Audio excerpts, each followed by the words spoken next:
जय श्री राधे गुरु जी। जी प्रणाम। खुश रहिए।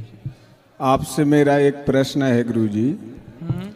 जो प्रयागराज में सभी लोग कुंभ में अभी नहाने जा रहे हैं, वहां पे मैं भी गया था और 3 नदी बोलते, वहां पे मैंने 2 नदी देखी हैं गुरु जी। एक कहाँ पे है ये पूछना चाहता हूं। क्या देखी आपने? एक गंगा यमुना, तीसरी सरस्वती तो हमको वहां दिखी नहीं, आप बताइए। सरस्वती जी वहां पर नीचे से प्रकट हुई है। जैसे सरस्वती जी निकली है ना जी, तो व्यास गुफा है बद्रीनाथ जी में। जी जी वहां सरस्वती नदी जी ऊपर दिखती हैं ऊपर, जी।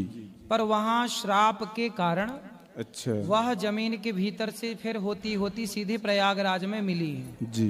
तो वो वहां पर प्रयागराज जी में ही संगम में आकर के मिली हैं। वो अप्रगट हैं। प्रगट तो केवल 2 हैं, गंगा और यमुना। अच्छा। सरस्वती जैसे माँ अपने बेटी के बालों की चोटी करती है।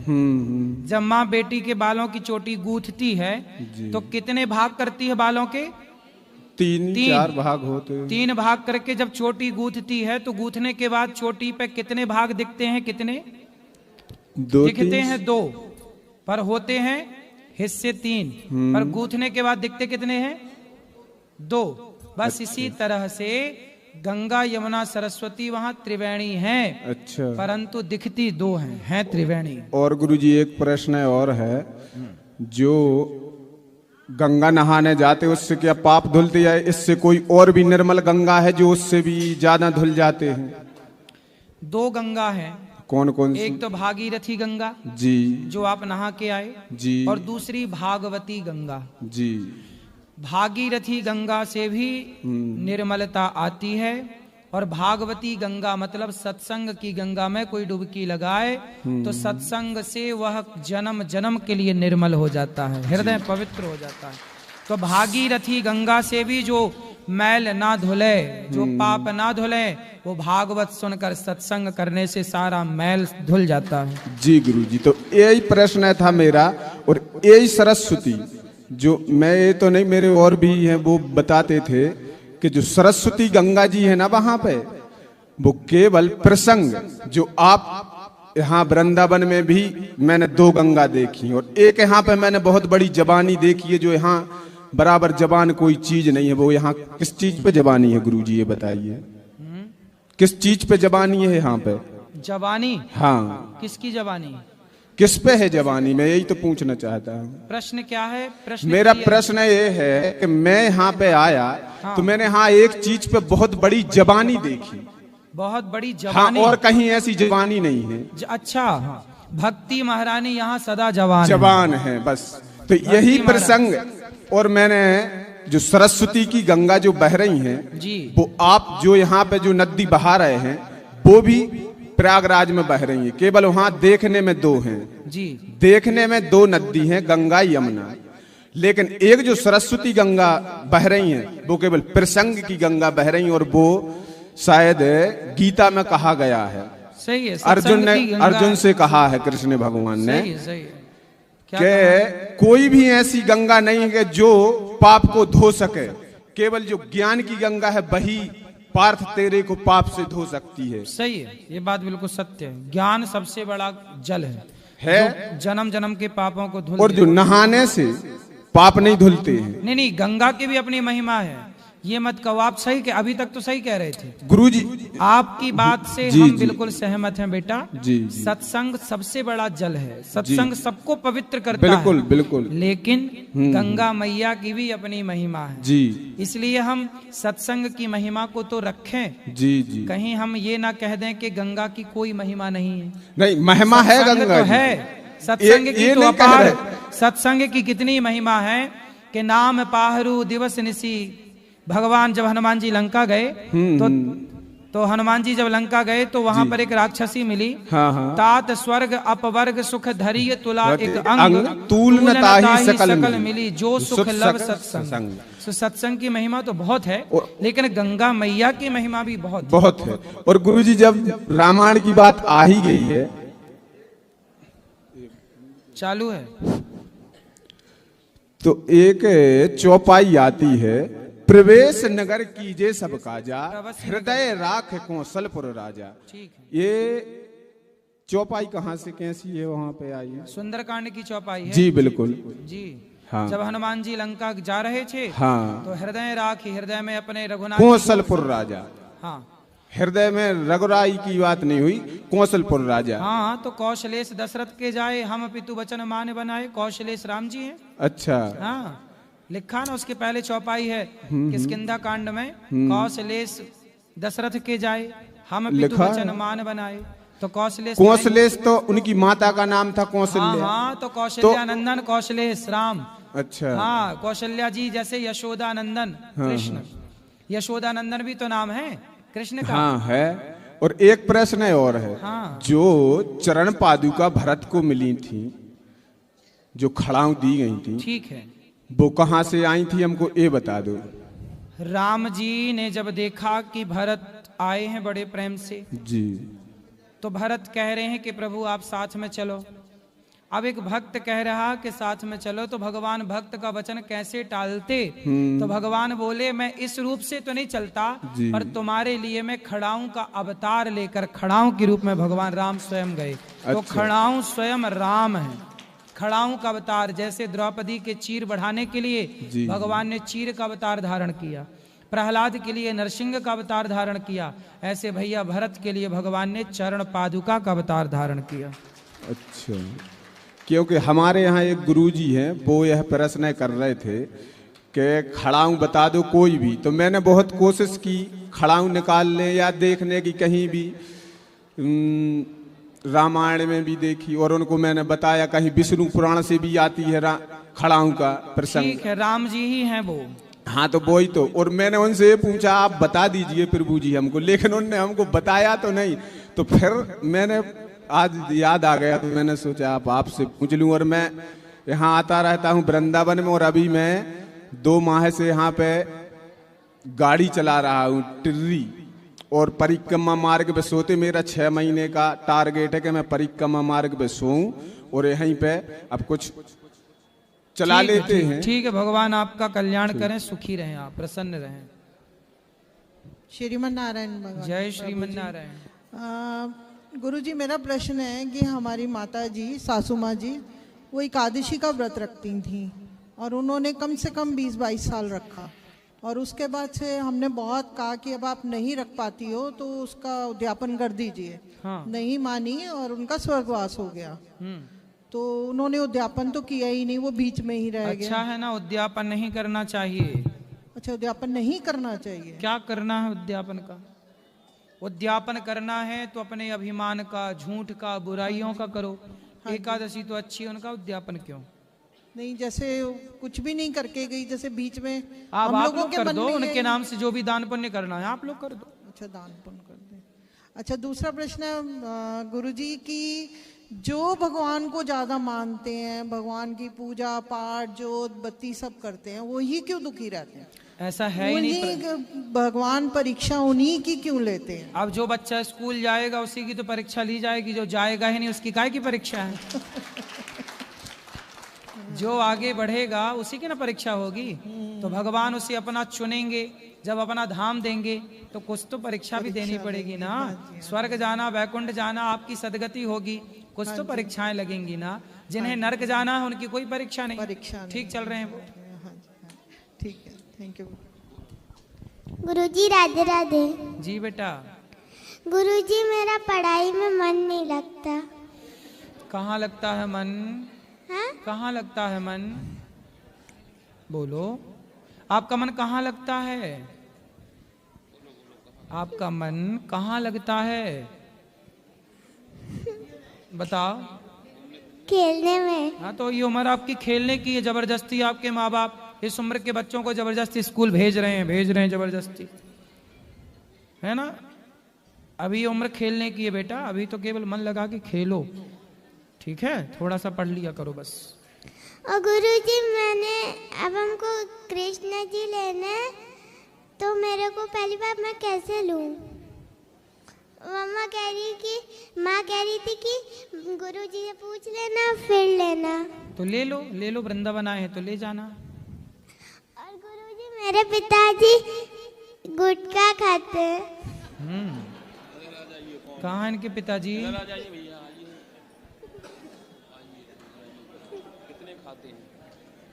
क्यों? गुरुजी पहले बहुत खाते थे, अब थोड़ा कम कर दिया। राधे राधे गुरुजी। कैसे हैं जी आपका आशीर्वाद है। काहे गुटखा खाते हो? देखो बच्चे चाहते हैं कि आप सही राह पर चलें, जी क्योंकि आप अच्छे रहेंगे तो ये बच्चे भी अच्छे रहेंगे। जी।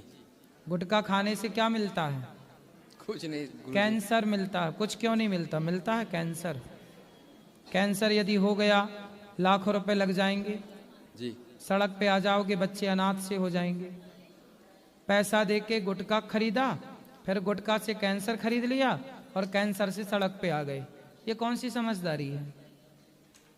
अब गुरुजी धीरे धीरे कम कर रहे हैं। धीरे धीरे क्यों?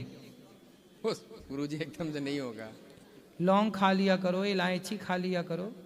गुटखा खाना सही नहीं है बेटा। अच्छा होता तो हम भी खाते। नहीं गुरुजी। हैं? ठीक। अब नहीं खाओगे? कम कर देंगे गुरुजी, धीरे धीरे छोड़ देंगे। कितने दिन में छोड़ दोगे? तारीख बता। तारीख गुरुजी ऐसे नहीं बता। फिर भी तारीख बताओ। 1 महीना, 15 दिन? 1 महीना तो लगेगा। 1 महीने बाद छोड़ दोगे? जी। आज कौन सी तारीख है? आज 29। 29 या 28?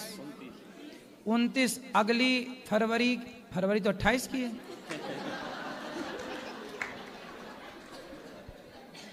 सुनो जी तो फरवरी की 28 तारीख को छोड़ देना गुटखा। जी गुरुजी। पक्का वादा? जी गुरुजी। खाओ माँ कसम। माँ कसम। 28 फरवरी को आप गुटखा छोड़ देंगे? जी गुरुजी। ठीक है? जी गुरुजी। चलो खुश रहो। गुरुजी मैं गुरु मंत्र लेना चाहता था। ले लेना कल सुबह कितने बजे? 8 बजे। राधे राधे गुरुजी। हाँ जी। राधे राधे जी। बरसाना से आया हूँ श्री जी की कृपा से, और हो सकता है थोड़ा नर्वस हूँ। पहली बार यहाँ इस स्थान पे आया हूँ और मन में एक भाव था। चैनल चलाता हूँ मैं एक यूट्यूब का, तो उसके माध्यम से जो ब्रज में साधु संत महात्मा हैं उनके लिए थोड़ी थोड़ी सेवा पहुँचाता हूँ। और कई बार कमेंट्स आते हैं और कुछ इस तरीके से कि आप ये दिखावा करते हो। मन में कुछ अजीब सी भावनाएं उन चीज़ों को लेकर के आने लग जाती हैं। फिर कहते हैं कि तुम किसी को संत के लिए कुछ प्रसादी दे करके आ रहे हो तो उसको दिखाओ ना। तो फिर उसके बारे में कहीं ना कि एक ना दिखाऊं तो सामने वाला प्रेरित होकर के शायद काम करे या ना करे कोई और। तो मन में तो ये क्या दिखाते हो? एक्चुअल में क्या है कि जैसे कि मैं जाता हूँ किसी संत के पास, तो उनके माध्यम से जो आध्यात्मिकता से जुड़े हुए कुछ सवाल हम जानते हैं और उसके बाद में उनको कोई कठिनाई भाव सेवा में या ठाकुर जी के नाम में ना हो, उसके लिए उनसे पूछते हैं कि प्रभु जी आपके लिए क्या ऐसी सेवा कर सकते हैं जिससे कि ठाकुर जी का नाम संपूर्णतः चलता रहे। तो जैसे कि प्रसादी हो गया, राशन का संपूर्ण, और कई संतों की हमने कुटिया भी बनवाई हैं श्री जी की कृपा से। हम तो अपने आप को नहीं मानते, हम तो केवल माध्यम है। बनवाती श्री जी हैं, बनाते हैं जैसे कि बांस की है या कोई कई जगह पे हमने पक्की कुटिया भी बनवाई हैं। और फिलहाल में एक मंदिर का कार्य चल रहा है हनुमान जी का, श्री जी की कृपा है करवा रही हैं। लेकिन उनको दिखाने में लोग बोल रहे हैं कि आप दिखावा कर रहे हो। कोई बात नहीं, लोगों से आप ये बोल दो कि भाई ऐसा दिखावा तुम भी करो। तुम्हें किसने रोका? अच्छा काम करना है तो करते रहो। लोग क्या बोलते हैं ये परवाह ना करो। लोग खुद तो कुछ करते नहीं और कोई कुछ करेगा तो उसे करने देते नहीं, इसलिए परवाह लोगों की ना करो, अपना करते रहो। अब शुरुआत तो की है लेकिन मन में अब कुछ समय से ये होने लगा है, क्योंकि एक वीडियो एक वायरल हुआ था मेरा। एक बाबा थे, मौन साधना में रहते हैं हमेशा, शायद 1-2 घंटा कहीं खाने पीने में निकालते होंगे, लेकिन पूरा दिन मौन साधना में रहते हैं, बैठे हुए रहते हैं केवल। और उनका मैं वीडियो बनाया था, जैसे कि आपसे मेरी दूरी है इसी तरीके से दूरी थी। मैं दूरी बनाते हुए बोलता रहा कि बाबा इतना समय से इस साधना में है, तो उस पर मतलब गंदी गंदी एक कहे ना भाषा और ये चीज़ें मुझको कहे ना एक डिमोटिवेट कर रही हैं। उन चीज़ों को लेकर के थोड़ा मन में झिझक है उन चीज़ों को लेकर। कोई बात नहीं, आप इतना परेशान ना होइए, आप अपना काम करते रहिए। लोग तो फ्री बैठे हैं, लोगों का काम ही क्या है? कुछ भी लिखना, लिखने का कोई पैसा थोड़ी लग रहा है, कुछ भी लिख रहे हैं जी। परेशान ना होइए, अपना कार्य करते रहिए। काम करो, कमेंट बॉक्स खोल के देखने की जरूरत नहीं है, अपना कर्म करते रहो। बिल्कुल। राधे राधे प्रभु जी। राधे राधे गुरुजी। जी मैं महाराष्ट्र से आई हूँ, मुक्ताई नगर से।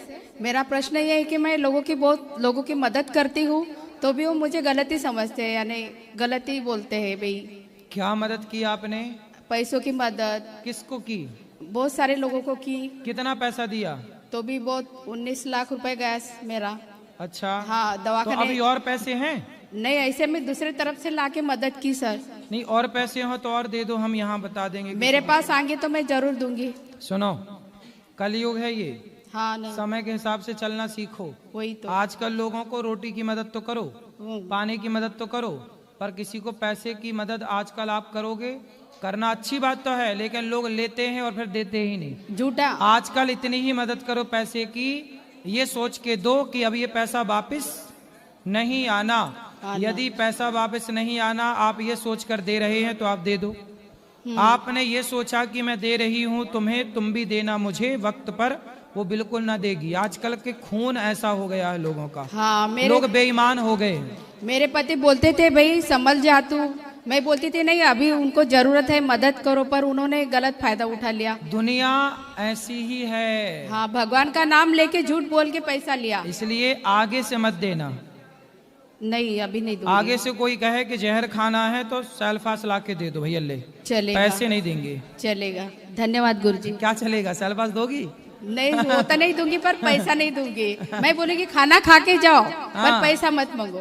भर पेट खाओ, भर पेट खाओ, जो कहोगे वो खाओ, वो खाओ, लेकिन तुम बोलेंगे वो पैसे नहीं, पैसा नहीं दोगे। हाँ गुरुजी, धन्यवाद गुरुजी। बिल्कुल। राधे गुरु जी। जी गुरु जी, मैं किसी प्रकार का नशा वगैरह या शराब स्वरूप कुछ भी नहीं लेता, पर जी घर पे जाता हूँ ना, घर के शक करते हैं, तो उनका शक कैसे दूर करूँ? आप नशा करते हैं? नहीं जी, कुछ नहीं करता मैं। क्या प्रश्न है फिर? नहीं करता, घर के शक करते मेरे ऊपर।